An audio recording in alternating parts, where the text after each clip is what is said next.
balobi bango nyonso bafu. Peuple congolais, émission na biso zela kokata te toye lelo ndenge nalobaka tovanda ozali mbala ya liboso ndeko na ngai s'abonner, ndeko na ngai partager, ndeko na ngai bopartager, bandeko na ngai botia ba j'aime na bino s'il vous plaît, ezali mpona kosécuriser chaîne na biso parce que biso toyaka na ba vérité. Toyaka te kaka mpona kosakana, toyaka mpona ba vérité, mboka lisolo ya mboka, likambo ya mboka, bitumba ya mboka.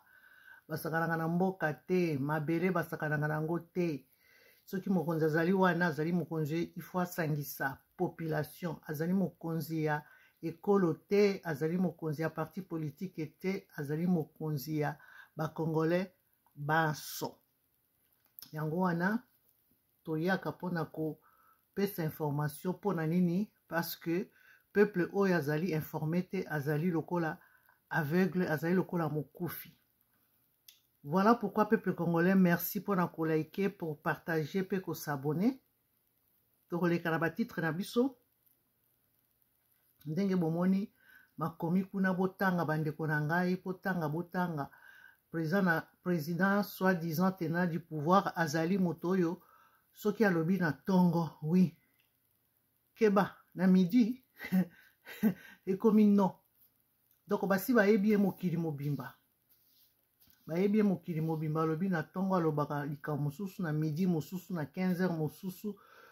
Lobi na tongo, boyoki surprise mosusu. Donc, aza moto kosala confiance te. Depuis abanda koloba, depuis abanda kopesa ba promesse, esala makanango te. Alobaki ba erreur du passé, akozongi yango lisu te, bandeko nanga depuis to bandaki 2024 oyo tokomi kosilisa eloko moko te bandeko nanga asote na ye lisusu akomi na changement ya constitution. Depuis wana proclamaki décision na ye wana amanyolaki yango kuna na bandeko na biso ya Kisangani, peuple congolais, province wana ezali abandonné à son sort. Baza ko boma bandeko kuna na Kisangani, ba guerre ezali kuna ya ba tribu oyo toyeba ebandelite. Ba soda étranger baza ko kota et moto moko azali ya kopekisa azali te, ya ko défendre, ya ko tuna lobi banani oyo ezali te. Donc makambo ezosala na province wana bandeko na ngai ezolakisa lobi autorité azate. Akendeki kuna kokende ko inaugurer aéroport wana bandeko na ngai, aéroport wana bokeba bandeko Kisangani bofungola miso, bofungola matoi, il paraît ba accord oyo asinyaki oyo ba mindele baza kolobake bakotinda ba ko refouler ba nyonso bazo senga ba asile politique pa na bango bakotinda bango nde na Congo yango bakolekisa bango na nzela ya pepo kokita na aéroport ya Kisangani. Yango wana bandeko na ngai akendeki bapesaki ba misolo alobi kende bongisa makambo nyonso. Peuple congolais tofungola miso, to se prendre en charge. To se prendre en charge ndenge constitution epesi biso article 64. Article 64 bandeko na ngai epesi nga na yo droit ya ko revendiquer ba droit na biso. Félix alobi biso ba congolais toyebaka ba droit na biso te, yango wana ye aza koya kosalela ba paya en même temps aza ko manipuler, aza na maloba mabe ya manipulation ya koloba ete congolais ayebaka droit na ete et ye aza koyebisa ba paya kuna alobi ayebi ndenge nini ya koloba na bino, ya ko manipuler bino, ya ko dominer bino et mosala na ezali kosalela ba paya. Ateka deja mboka na EAC bandeko nanga kotisa biso na accord wana. Na accord ya kotisa biso azwa mboka na biso apesi bango ba Kagame na Museveni. Yango wana za koluka ko changer constitution pona makambo ya sasalaka ya mabe. Ndenga zali wana zali moto tokanga ye. Yango na yeli bino masolo oyo elobami par rapport ya ba article na biso oyo ezali na constitution oyo epesi ye droit na oyo epesi ye droit te. Makambo ya sala alobela biso makambo ya sala. Yango wana peuple congolais tokolanda ndeko oyo alobi ayeli biso information wana avant tolanda ye bandeko toyoka nano ye moko Félix ndenge nini alobi na biso makambo oyo etali changement ya constitution. Merci bolanda ye.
Bandeko bouti koyoka ye moko tenant du pouvoir a lobeli na mboka ya Lubumbashi ke moto ata moko te akoki kopekisa ye.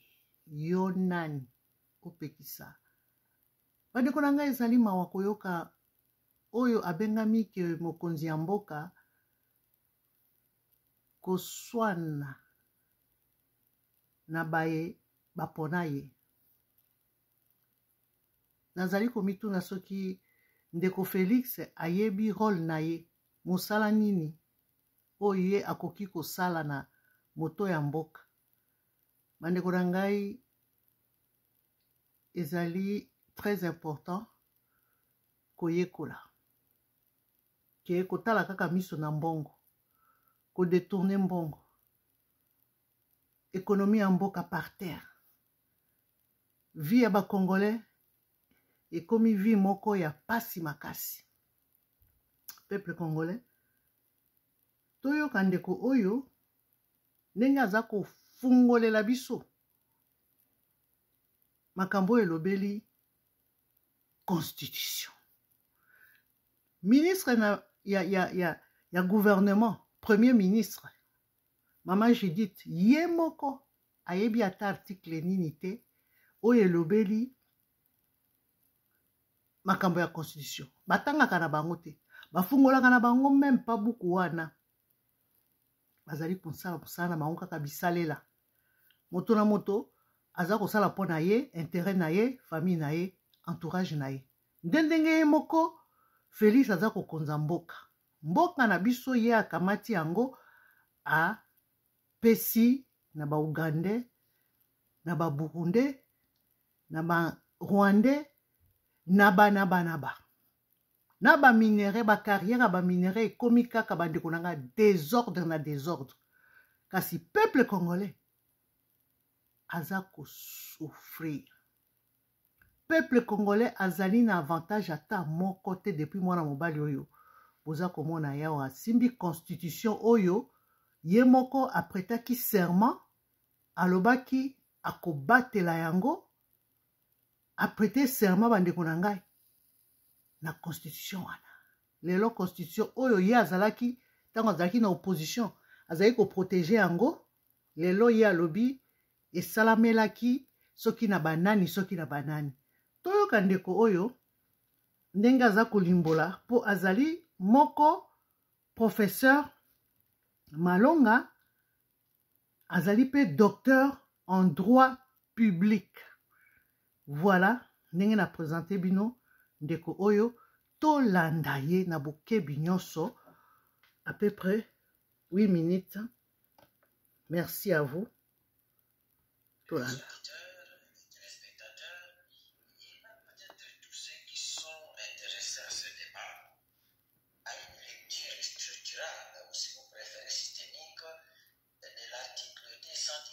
En lien avec d'autres articles de la Constitution, notamment l'article 5, l'article 9, l'article 214 et l'article 165. Je voudrais qu'on fasse une lecture globale pour justement faire une compréhension aussi claire. D'abord, l'article 5 nous dit quoi, M. Georges? L'article 5 nous dit la souveraineté nationale appartient au peuple. Parce qu'il est question de céder à un passé de souveraineté. Hein, c'est pour ça que je reviens à l'article 5. La souveraineté nationale appartient au peuple. Donc c'est le peuple qui est le détenteur du pouvoir, les dirigeants n'ont qu'une délégation de l'exercice de cette souveraineté-là. Et cette délégation, elle est à intervalle. Voilà pourquoi ils ont un mandat. Tshisekedi l'a reçu pour 5 ans, éventuellement renouvelable, et au bout de 10 ans, le peuple dit stop via la Constitution. Non, c'est d'abord le peuple qui est le premier souverain. Si nous allons à l'article 9, M. Georges, là vous dit quoi? L'État exerce une souveraineté permanente, notamment sur le sol. On continue les sous-sols, les eaux et forêts. Ce sont des espaces que nous disons qu'ils appartiennent au domaine. Alors ça peut être dans le domaine public, ça peut être dans le domaine privé, mais ce sont des biens qui appartiennent au domaine de l'État, des personnes publiques. Et donc là-dessus, on dit l'État a une souveraineté permanente. Je reviens ici au sol parce que justement, l'interprétation biaisée de l'article 217 a tendance à aller vers la notion de territoire. Voilà. Alors, précisément, l'article 217 dit quoi? La République démocratique du Congo peut conclure des traités ou des accords. Je voudrais souligner ça, M. Georges. Peut conclure des traités ou des accords d'association des communautés comportant un abandon partiel de souveraineté en vue de promouvoir l'unité nationale. Il y a un pantalon de loisir qui peut... Si je voudrais montrer que cet article se situe dans le cadre de la coopération internationale. Voilà pourquoi il y a question d'accord, il y a question de traité. Et je voudrais rappeler une vieille jurisprudence de la Cour internationale de justice, ce qu'on appelle les vapeurs Wimbledon. La Cour avait estimé que la conclusion des traités, c'est aussi un attribut de la souveraineté. C'est l'État qui choisit de conclure un traité. L'État peut ne pas le conclure, comme l'État peut les dénoncer. Là, c'est une première lecture.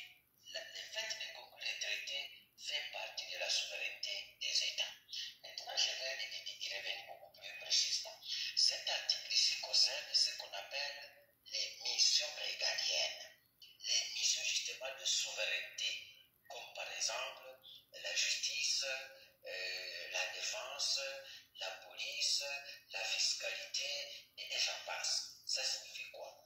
Dans le cadre de la coopération internationale, l'État congolais peut dire je cède par exemple mon pouvoir de rendre justice à une juridiction internationale, comme par exemple on peut admettre que les Congolais soient jugés par la Cour africaine de justice et des droits de l'homme. On peut admettre que l'ADC et la RDC peut admettre qu'un de ses citoyens soit jugé par la CPI. Ça c'est aussi des missions de souveraineté, mais que l'État peut donner à une juridiction non congolaise pour des raisons de coopération.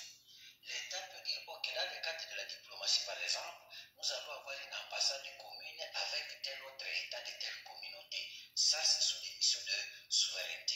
L'État peut dire, j'abandonne tel impôt au profit de telle organisation pour justement l'asseoir. Ça, ce sont des missions de souveraineté. Et donc, cette disposition 217 concerne surtout ces missions-là de souveraineté. Alors, si nous revenons à l'article 214, parce que souvent les gens oublient ça, l'article 214, lui, est une concerne justement le territoire. Et là-dedans, son dernier alinéa dit ceci, M. Georges, je vais le dire. Nulle cession, nul échange, nulle adjonction des territoires n'est valable sans l'accord du peuple congolais consulté par voie de référendum. Nulle cession, nulle adjonction, nul échange. Alors, je voudrais dire ceci par rapport avec l'article 217.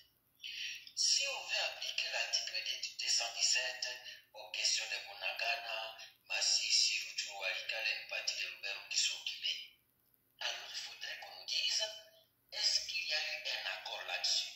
Parce que l'article 217 dit la RDC peut conclure des traités ou des accords. Alors, si éventuellement, que ce soit M. Tshisekedi ou ceux qui interprètent ces propos, nous disent qu'il y a un accord dans ce sens, alors il devrait se souvenir que l'article 214 est une disposition particulière, alors que la disposition de l'article 217 est beaucoup plus générale, et en droit, nous savons que le spécial déroge au général.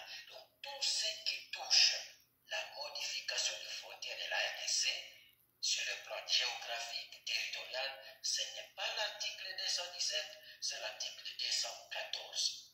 Et là, il est une question de référendum. Et je vous dis même à l'article 17, vous dites serait question d'accord, de traité. Alors, si éventuellement, M. Tshisekedi ou ceux qui soutiennent cette interprétation-là ont fait signer des accords qui cèdent Bunagana, qui cèdent une partie de Lubero, qui cèdent une partie de Massissi, de Rutshuru, de Walikale, alors là, on doit appliquer l'article 165, qui dit quoi?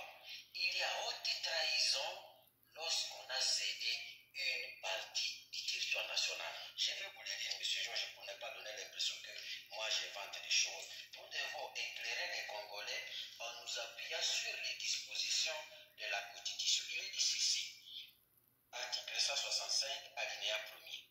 Sans préjudice des autres dispositions de la présente Constitution, il y a haute trahison lorsque le président de la République a violé intentionnellement la Constitution ou lorsque lui ou le Premier ministre sont reconnus auteurs, co-auteurs, complices de violations graves et caractérisées des droits de l'homme et, je souligne, de cession d'une partie du territoire national.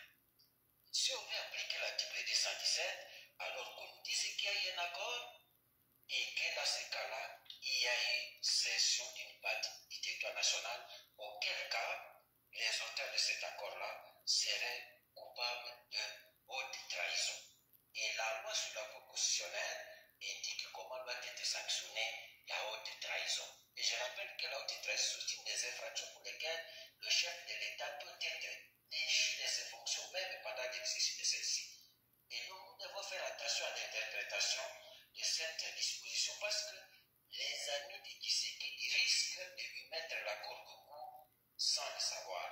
D'abord, en nous disant qu'il y a eu accord parce que l'article 217 parle d'accord et dans le cas d'espèce, c'est plutôt une conquête.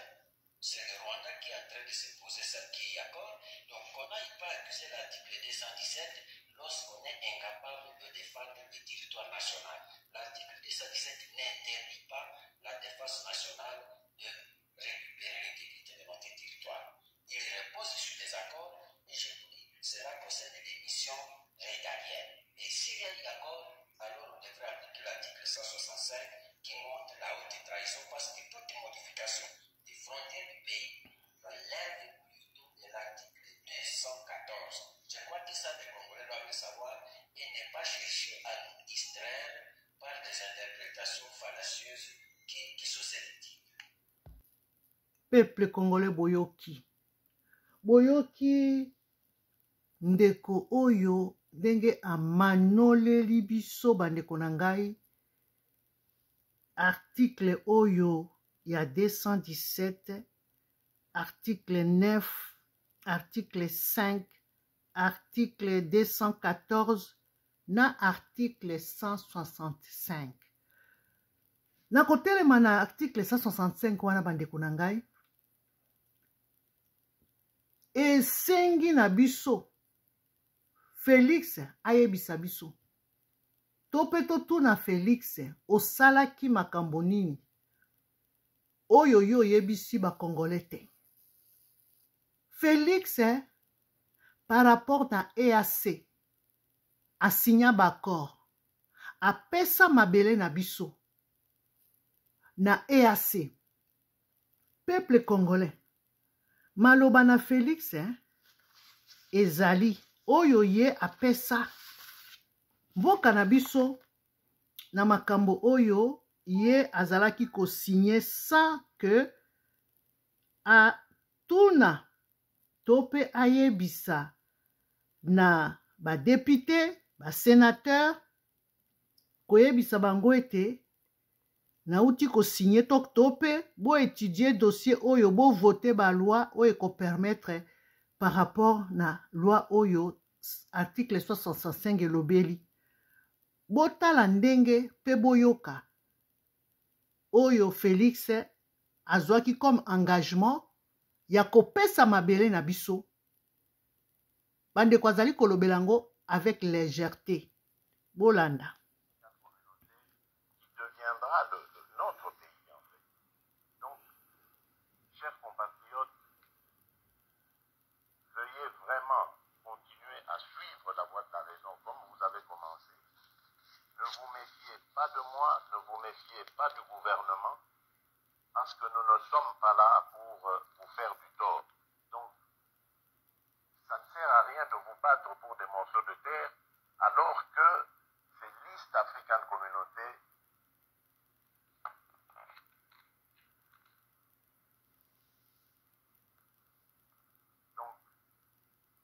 ça ne sert à rien de vous battre pour des morceaux de terre, alors que ces listes africaines communautés qui deviendra notre pays en fait. Donc, chers compatriotes, veuillez vraiment continuer à suivre la voie de la raison comme vous avez commencé. Ne vous méfiez pas de moi, ne vous méfiez pas du gouvernement, parce que nous ne sommes pas là pour vous faire du tort. Donc, ça ne sert à rien de vous battre pour des morceaux de terre, alors que ces listes africaines communautés qui deviendra notre pays en fait. Oui, ok. Donc, chers compatriotes, veuillez vraiment continuer à suivre la voie de la raison comme vous avez commencé. Oui, ok. Ne vous méfiez pas de moi, ne vous méfiez pas du gouvernement, parce que nous ne sommes pas là pour vous faire du tort. Donc, ça ne sert à rien de vous battre pour des morceaux de terre, okay, alors que ces listes africaines communautés qui deviendra notre pays. Okay. Donc, bandeko boyoki ndenge bozali koyoka bino moko na matoi na bino na permettre ke boyoka esika nini Félix amema biso peuple congolais. Félix azali moto ifo akangema ateki mboka apesa mabele sako ya koyebisa to pe kosolola ndenge mibeko milobabi na constitution article 165 soki ye akende kosigner accord na mibeko ya constitution yango wana ye alingi achange yango tokokanga ye. Félix akokangema akutaki Congo mobimba atika Congo mobimba po soki ezalaka oyo ye azalaki kobundisa na tata na ye bazali kobengaki azali mopaya wana apesi ye Congo mobimba na plateau bien garni bambongo ba institution nyonso peuple congolais. Soki ezalaka Félix ndazalaki na 29 ans lokola Joseph Kabila Kabange, ancien président honoraire oyo azali soda atiki pouvoir na respect nyonso atiki pouvoir pona ko respecter ba Congolais alingi makile tanga te atiki bokonzi na kimia nyonso peuple congolais nakoki ko rappeler yo te parce que Joseph Kabila c'est un modèle de la démocratie. Joseph Kabila, référence de l'alternance en Afrique. Bandeko. Soki totali, makamonenge salamaki na ba valeur nyoso. Mais lelo, Félix a commis biso wapi. A détruire Bolimbis. A détruire démocratie na biso. Yango wana peuple congolais. Naza kolobela bino que Félix il faut kangima. Article 64 epesi biso droit. Epesi biso makoki. Biso nde tozali bato oyo Félix akopesa respect. Soki azali wana ezali na kombo ya peuple. Mais Félix akomi na makambo azali kosala ekomi lokola bandeko guerre, domination. Félix akomi dictateur. Kasi biso tokolobela non à la balkanisation de la RDC. Félix déposé, démissionné pour ozwa occasion ya vivre na Congo. Kasi soki olingi na makasi, peuple alonga kakaka.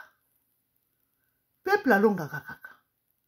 Parce que soki biso tondimi yo te yo ko diriger nani. Soki biso to boy yo kozana au président na biso te yo ko diriger nani. Keba. Exemple ezali ebele. Il y a 2 ans, baninga bazalaki, ozalaki okutaki bango, lelo bazali susute. Alors, nabo kebi nyonso par rapport ya ba action nyonso tozali kosala, tozali kosenga na yo respect. Zongisela biso Kongo na biso mobimba, bunaga na ti ezonga. Ndenge président honoraire apesaka yo, zongisela pe biso. Kongo ya biso. Soki olingi biso nyonso na yo tozala bomoko, zongisa Kongo na biso.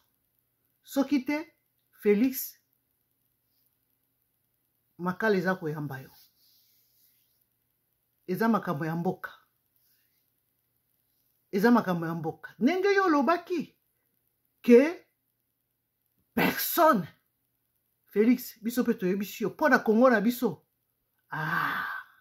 Yo oza kopesa mabele, oza kolobalobi, ne vous fiez pas. Bande konanga boza koyoka. Mokonzi nini akoloba boye pona mboka na ye avec légèreté. Moi, ne vous méfiez pas du gouvernement. Boyoki? Parce que nous ne sommes pas là pour vous faire du tort. Bozoka. Ça ne sert à rien de vous battre pour des morceaux de terre. Morceaux de terre, bandeko. Morceaux de terre, bandeko. Est-ce qu'il comprend au moins ce qu'il dit? Est-ce qu'il se réfère au moins est-ce qu'il a le temps de lire la Constitution? Il n'a jamais lu. Il n'a jamais lu bandeko nangai. Voilà pourquoi, peuple congolais, totelema, ba opposant nyoso basangani, to pesi bango bravo, yango bomoni bango awaboye, bandeko nangai, population nyoso lobi, Joseph Kabila zala liboso. Joseph Kabila zala liboso. Awaboye constitution pekisa kite, hein? Awa constitution pekisa kite. Bomoni awaboye, constitution pekisa kite, kasi Congolais lobi, touche pas à ma constitution. Est-ce que Félix Azanabiso Eza motuna.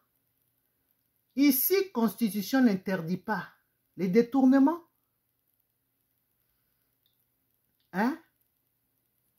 N'interdis pas les détournements. Non.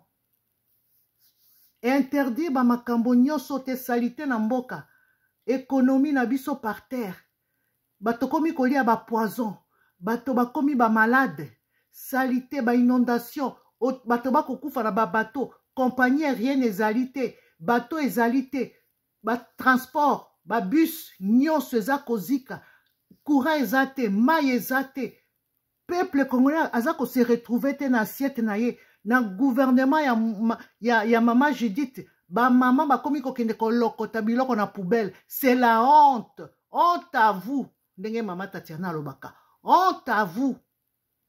Toza ko tomboka. To telemi. Félix doit partir.